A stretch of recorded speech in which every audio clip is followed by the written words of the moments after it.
തണൽമരം charitable ട്രസ്റ്റിന്റെ 5ാമത് ഭിന്നശേഷി മഹാസംഗമം തൃശൂരിൽ നടന്നു. അതിൽ നിന്നും 2 ഇണക്കുരുവികൾ അവര് വിവാഹ ജീവിതത്തിലേക്ക് പ്രവേശിക്കുന്നതിന് മുന്നോടിയായിട്ട് അവരെ കണ്ടു. എല്ലാവർക്കും ഇഷ്ടപ്പെട്ടു. മകന്റെ അച്ഛനാണിത്, മകളുടെ അമ്മയാണിത്. എല്ലാവരും നല്ല സന്തോഷത്തിലാണ്. ഇതാണ് ചെറുക്കൻ, ഇതാണ് പെണ്ണ്. ഓക്കെ അല്ലേ? അപ്പൊ ഇതാണ് തണൽമരം ഉദ്ദേശിക്കുന്നത്.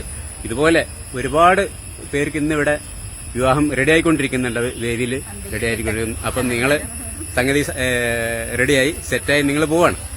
ഈ സന്തോഷമാണ് നിങ്ങളുടെ ഈ സന്തോഷം, ആ ഒരു സന്തോഷ കണ്ണുനീര്, അതാണ് ഞങ്ങളെ മുന്നോട്ടുള്ള പ്രയാണം. ഇനിയും ഒരുപാട് സംഗമങ്ങളെ സംഘടിപ്പിക്കാൻ ഞങ്ങൾക്കും അതുപോലെ തന്നെ ഇതുപോലെ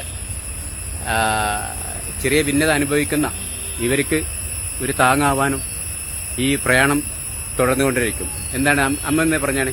അമ്മ പറയാൻ എന്താന്ന് വെച്ചാൽ ഇതേപോലെ എന്ന് പറഞ്ഞാൽ തണൽമരം ഇതേപോലെ ഇങ്ങനെയുള്ള ഞങ്ങളുടെ മക്കളെ പോലെയുള്ള മക്കൾക്ക് ഇനിയും ഇതേപോലെ തണൽമരമായിട്ട് ഇനിയുമുള്ള കുട്ടികൾക്കും തീർച്ചയായിട്ടും സന്തോഷം. ഈ തണൽമരം ഇതില് എല്ലാവരും ഇതുപോലെ ഒന്നിച്ചു പോകട്ടെ എന്ന് തീർച്ചയായിട്ടും നിങ്ങളെ പ്രാർത്ഥന ഉണ്ടാവും.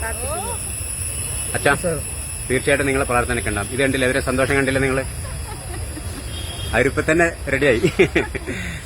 ഓക്കെ അല്ലേ?